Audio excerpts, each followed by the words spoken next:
Fala pessoal, aqui quem fala é o Davi e sejam todos bem-vindos ao meu canal. Pessoal, no vídeo de hoje a gente vai continuar com o nosso projeto, com o nosso curso do Zero ao DeFi e nessa aula a gente vai aprender sobre o Ethereum e os contratos inteligentes. Então, pessoal, o que é o Ethereum, As pessoas dizem, que se o Bitcoin é o equivalente ao ouro digital, o Ethereum é o equivalente a um computador descentralizado. Então, a gente pode pensar no Ethereum como um computador onde dentro dele você constrói aplicações descentralizadas. A gente pode pensar no Ethereum também como uma caixa de ferramentas, onde a partir dele a gente consegue construir coisas, a gente consegue construir aplicações.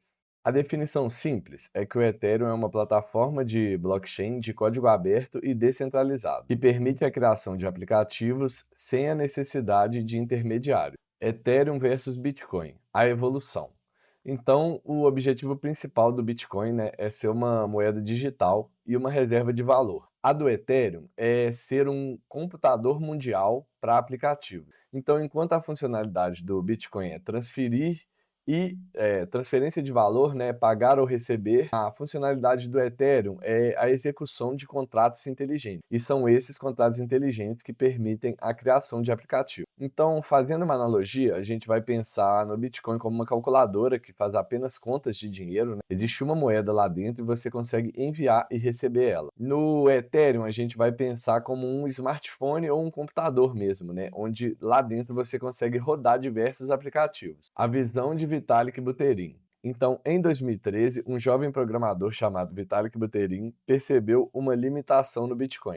Ele era ótimo para o dinheiro, mas não podia fazer mais nada. Ele sonhou com uma blockchain que fosse programável. E foi isso que ele construiu, Vamos pensar que o Bitcoin criou a internet do dinheiro. Vitalik queria criar a internet da programação, onde qualquer regra de negócio ou acordo pudesse ser executado e codificado sem a necessidade de grandes empresas. Então, a ideia do Ethereum, era construir essas aplicações sem você precisar confiar em ninguém. Como a gente já viu aí na primeira aula, a blockchain é um livro-razão público, onde qualquer pessoa pode ir lá e ver o que está acontecendo. E na Ethereum, todas as aplicações são de código aberto, então é tudo bem transparente. E a ideia do Vitalik era exatamente essa, eliminar a necessidade de confiança em uma contraparte. Em 2014 houve um crowd sale, que foram a venda inicial de moedas para investidores, e em 2015 a ideia principal foi lançada. Então era o nascimento, em 2015 foi o nascimento do Ethereum. Aqui do lado a gente pode ver a foto, do Vitalik, ele era bem novo na época que ele lançou o Ethereum e ele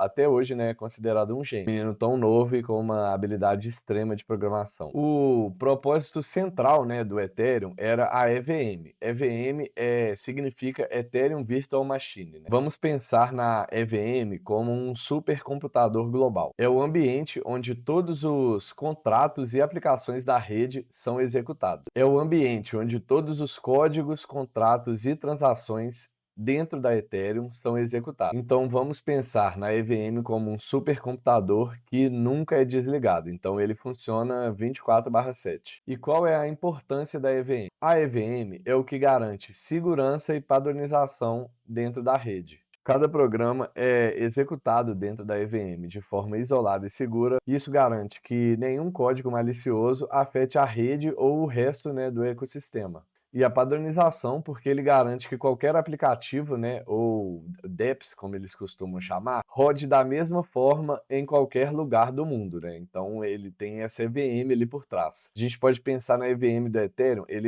o código que programa esses dApps é chamado de Solidity. Então a gente pode pensar na EVM do Ethereum como se fosse um sistema Windows, onde todos os aplicativos são padronizados para rodar naquele sistema. Agora a gente vai falar sobre o Ether, O Ether é a moeda do ecossistema do Ethereum. E ela tem três funcionalidades. Ela serve como gás, que é o combustível da rede. Com ela você pode através do staking, você pode se tornar um validador. Mais para frente a gente vai explicar isso. E você também pode usar ela como reserva de valor ou um ativo especulativo, Então você compra ali pensando em proteger seu patrimônio ou pensando que ele vai valorizar no longo prazo. Mas é muito importante se atentar que ele não é um ativo como o Bitcoin. Ele não tem aquela regra deflacionária de que a oferta dele cai pela metade com o passar dos anos.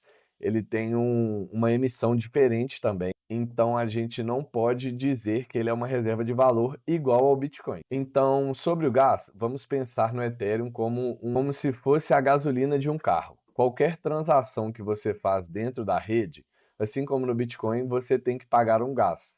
E esse gás é pago em Ether, seja para enviar um dinheiro ou seja para fazer qualquer transação ou interagir com qualquer contrato inteligente. Você vai precisar do gás para realizar, né, essas transações. E por que que é necessário, né, esse gás? Porque o gás é a maneira deles recompensarem tanto as pessoas que criam os aplicativos dentro da rede, quanto as pessoas que validam as transações, que mantêm a rede segura. Então, parte desse gás vai para aplicativos que você está interagindo e parte desse gás vai para validadores. Os validadores seriam como os guardiões da rede. Agora vamos falar sobre a sua função de validador, né? O ETH é usado para garantir que a rede se mantenha segura e honesta. Isso é feito por meio de um processo que é chamado de staking. O sistema de consenso do Bitcoin é o Proof of Work, prova de trabalho. Então você valida a rede através de trabalho. Você entrega energia e recebe recompensas. Aqui no Ethereum é o Proof of Staking, prova de aposta. Então você trava os seus Ethers e se torna um validador. E dessa forma você garante a segurança da rede. Então, enquanto o Bitcoin usa mineradores, o Ethereum usa validadores, né? Que são pessoas que aceitaram travar o seu Ether para se tornar um validador da rede. E dessa forma eles recebem recompensa por isso. Agora a gente vai falar sobre os contratos inteligentes, né? Os smart contracts. No caso, eles são o conceito mais revolucionário do Ethereum. É aqui que a magia acontece. Então, pessoal, como funcionam esses contratos inteligentes? A lógica é bem simples. Se X acontecer, então B é executado. E para fazer uma analogia, né, desses contratos inteligentes, acho que o melhor exemplo é a máquina de refrigerante, né? Você coloca um dinheiro, condição A, você coloca R$ 5. Condição B, você aperta o botão relacionado ao refrigerante que você quer. E a condição C, o contrato é executado automaticamente. Ele te dá o refrigerante. Então, você colocou o dinheiro e ele te dá o refrigerante. Porém, no Ethereum, ao invés de liberar um chocolate, a ação normalmente é enviar um dinheiro, você pode pegar um empréstimo, você pode trocar um ativo por outro, você pode liberar algum token. E todos esses contratos são escritos de código aberto e quem tem conhecimento em programação ou até quem tem um chat GPT ali do seu lado, você consegue verificar tudo que contém naquele contrato. A linguagem de programação usada nesses contratos é a Solidity, que é a linguagem de programação nativa da EVM, desse supercomputador que se chama Ethereum. Então, toda vez que você executa um contrato inteligente lá dentro, você está usando o poder de processamento desse computador. Então, isso tem um custo. E é por isso que você paga o gás. Agora, nós vamos falar sobre o problema que a Ethereum enfrentou há alguns anos atrás. A escalabilidade. Basicamente, eram muita gente usando a rede e ela não suportava. E aí o que acontecia? As transações ficavam lentas, demoravam a acontecer, e uma transação que antes você pagava $1, $2, $3, você começou a pagar $50, $100. Então, pensa só, uma pessoa quer enviar 100, 10, 100 ou $50 para outra pessoa, e para isso ela tinha que pagar mais $50 para realizar essa transação. Então ficou muito insustentável. Vamos fazer uma analogia aqui, pensar na rua principal de uma cidade. Ela é a mais segura e a mais usada, né, ali numa cidade. Porém, se todos os carros tentam passar por ela ao mesmo tempo, vamos colocar aí na hora do rush, né, depois do trabalho, ela começa a ficar lenta. No caso, o trânsito e o trânsito fica insuportável. E qual foi a solução que o Ethereum encontrou para contornar esse problema? Foram as segundas camadas. Fazendo uma analogia, em vez do Ethereum tentar reformar a rua principal, que no caso é a rede principal, eles decidiram criar estradas alternativas ou pontes alternativas que são todas conectadas à rua principal. Isso aí são as segundas camadas. Então as transações ficam muito mais rápidas e muito mais baratas. Então, basicamente, eles levam as transações para a segunda camada, todas as transações pequenas, né, e são feitas ali naquela segunda camada, e depois eles levam as transações de volta para a primeira camada. A primeira camada vai, confirma se está tudo ok e registra isso na blockchain deles. Quando a gente começar a interagir com os aplicativos descentralizados, vocês vão aprender tudo isso, como fazer bridge, como levar o seu dinheiro da camada principal para alguma segunda camada, como você transferir de uma segunda camada para outra. Então, as segundas camadas foram uma solução que deixaram o Ethereum acessível para a grande maioria de pessoas. Porque antigamente, uma transação na Ethereum, quando ela estava barata, ela chegava a custar $1 a $5. Quando ela estava cara, ela chegava a custar de 50 a 100. Então não valia a pena você obter rendimentos ou fazer transações lá, nem para aprender a usar a rede, se você não tinha um capital muito grande. Então ficava basicamente inviável de qualquer pessoa usar a rede. Com as segundas camadas, tudo isso foi possível, porque você paga 1 a 2 centavos em transação quando não paga menos. Então o custo de gás fica praticamente irrisório. E foi com as segundas camadas que a Ethereum se tornou acessível para todos. Agora a gente vai falar sobre as aplicações e os ecossistemas da rede Ethereum. Primeiro a gente vai começar falando sobre as finanças descentralizadas, né, o DeFi. Então, o que é o DeFi? É um sistema que usa contratos inteligentes para recriar o sistema financeiro global, como por exemplo empréstimo, poupança, corretoras, sem a necessidade de bancos, corretoras ou qualquer intermediário. Então pense que a Ethereum está basicamente recriando o sistema financeiro de forma descentralizada. Pense que ao invés de ir a um banco pegar um empréstimo, você vai lá até a Ethereum e através dos contratos inteligentes você consegue pegar seu empréstimo. Ou então você quer trocar o seu real por dólar, você quer ir numa casa de câmbio. Você não precisa ir até um banco, você vai até Ethereum e consegue realizar essas trocas. E quais são, né, essas aplicações descentralizadas? Você consegue encontrar plataformas de empréstimos, exchanges descentralizadas e várias outras.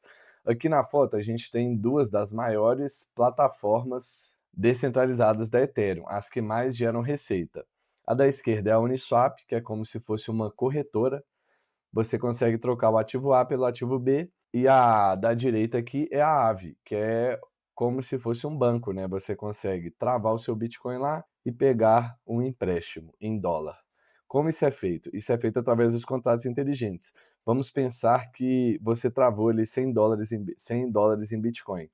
Você consegue pegar $80 em empréstimo. Se o seu colateral, que é o Bitcoin, começa a valer menos de $100, se ele começar a valer $80, ou então o seu empréstimo for subindo os juros e chegar a $90, eles vão começar a vender o seu colateral para pagar o seu empréstimo, através de contratos inteligentes, né?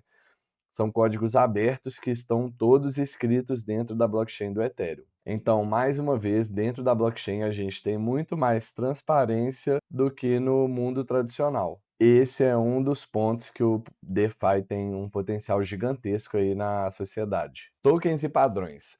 O padrão ERC20 do Ethereum. O padrão ERC20 são os tokens mais usados ali dentro do Ethereum. Então é como se as aplicações pudessem construir o token delas. Da mesma forma que o Banco do Brasil tem a sua ação, que você compra ela e recebe dividendos sobre isso, a Aave tem o seu token também. Você pode comprar ele, você pode colocar ele sobre staking e você recebe parte da receita ali da rede. Então os tokens podem ser atrelados aí fazendo uma analogia, né, os tokens funcionam como se fosse as ações. Outros tokens que a gente tem ali dentro da rede da Ethereum, a gente tem ações tokenizadas, né? Então você consegue investir em ações da Apple, ações da Google, ações da Amazon, tudo de forma descentralizada e diferente do mundo tradicional, elas funcionam 24/7, então você pode comprar a qualquer hora do dia, qualquer dia da semana. A gente tem as stablecoins, né, que são dólar digitais, estão muito em alta aí, o tempo todo a gente vê stablecoins. E hoje em dia a gente consegue pagar as coisas com elas, né? A gente cria um cartão de crédito ali, muito mais fácil que indo a um banco e consegue pagar qualquer coisa usando a maquininha de cartão de crédito. Eles já fazem a conversão da stablecoin na moeda do país. E a gente consegue usar ele em qualquer lugar do mundo sem pagar IOF. Outra coisa que a gente consegue comprar também, que já está tokenizado, é o ouro. Da mesma forma que no mundo tradicional a gente compra títulos de ouro, lá na blockchain a gente consegue comprar tokens de ouro, que basicamente vale o preço do ouro. O preço dele é atrelado ao preço do ouro, é como se fosse um índice. A gente tem também o padrão ERC-721, que são as NFTs. Muitos de vocês já devem ter visto aí na época que Neymar, Messi estavam comprando aí NFTs de macacos, que é basicamente uma arte digital. A NFT ainda não teve um boom expressivo, né? A gente viu apenas ela sendo usada como artes digitais, mas elas podem ter muitas utilidades sim. Vamos supor que você torce ali para o seu time do coração e você compra uma cadeira cativa no estádio. E o ano inteiro você pode ir ali ver o seu time jogar sem pagar o ingresso, porque você tem a sua cadeira cativa. O time, se ele quiser, ele pode criar um NFT, onde o usuário compra a NFT e sempre que ele for no estádio, ele vai mostrar aquela NFT dele. Tá tudo ali na blockchain, então ele consegue provar que ele é o detentor daquela NFT e com a NFT ele tem acesso à cadeira cativa dele. Há um tempo atrás eu comprei um curso de um influencer cripto, muitas pessoas de cripto fazem isso, onde você não compra o acesso ao curso, você compra um NFT e esse NFT te dá acesso ao curso. Você entra lá na plataforma, você conecta a sua carteira, a plataforma verifica que você possui aquele NFT e você ganha acesso à plataforma da pessoa. Então, a NFT possui sim, muita gente pensa que não, mas ela possui sim muita usabilidade, só que ela ainda não é usada dessa forma, né. Hoje em dia o que a gente vê muito, ou então a gente viu muito no passado, são apenas artes digitais aí que valiam milhões de dólares. Então, o NFT é um token não fungível, né, diferente do padrão ERC20, que são tokens fungíveis, um AVE vai valer o mesmo tanto que outro AVE, o padrão ERC721, cada token tem o seu valor. Então você pode criar uma coleção com 100 tokens, cada um é de um jeito e eles podem ser negociados ali no mercado, cada um ao seu preço. São tokens únicos, né, quando eu digo que eles são não fungíveis, é que cada token é único. Agora a gente vai falar das organizações autônomas descentralizadas. São as DAOs. O que são as DAOs? São basicamente empresas que são governadas por um conjunto de regras codificadas por contratos inteligentes. E as regras ali daquela empresa, como ela deve agir, são decididas pelos detentores do token. Então elas são descentralizadas. Ela não tem um CEO. Ela tem basicamente os acionistas, né, os compradores do token ali, que têm poder de voto sobre aquela empresa. Então eles decidem o que o dinheiro daquela empresa vai fazer e as decisões que serão tomadas lá dentro. E como que o Ethereum possibilita isso? São através desses tokens. Os membros daquela empresa ou acionistas daquela empresa compram os tokens e eles passam a ter poder de voto sobre ela. E isso tudo é feito através de contratos inteligentes. Então, um caixa de uma empresa, ele não tem um dono, não tem uma pessoa que consegue mover aqueles fundos. Eles são movidos através de votações e as votações são feitas pelas pessoas, né, que detêm os tokens. Então, fazendo uma analogia, vamos pensar que a DAO é um clube de assinantes e o caixa daquele clube de assinantes só pode ser transferido ou movido ou usado se a maioria dos membros votarem que aquilo deve ser feito. Se eles votarem que não deve ser feito, é isso e não tem como mover aqueles fundos. Então, pessoal, passando aqui pelo resumo da aula de hoje, a gente aprendeu o que é o Ethereum,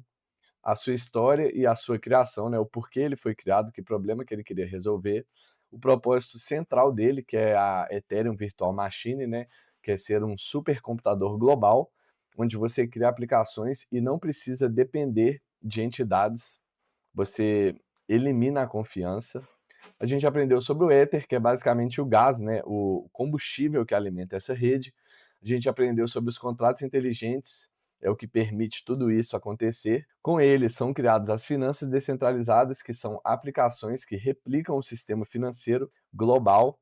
A gente aprendeu sobre os tokens e padrões, que são como se fossem as ações das empresas e os NFTs. E aprendemos também sobre as organizações autônomas descentralizadas, né, que são as DAOs. São empresas que são votadas pelos seus acionistas. A aula de hoje foi essa, pessoal. Qualquer dúvida ou que vocês tenham, pode deixar aí nos comentários.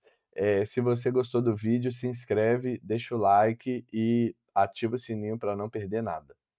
Valeu, pessoal.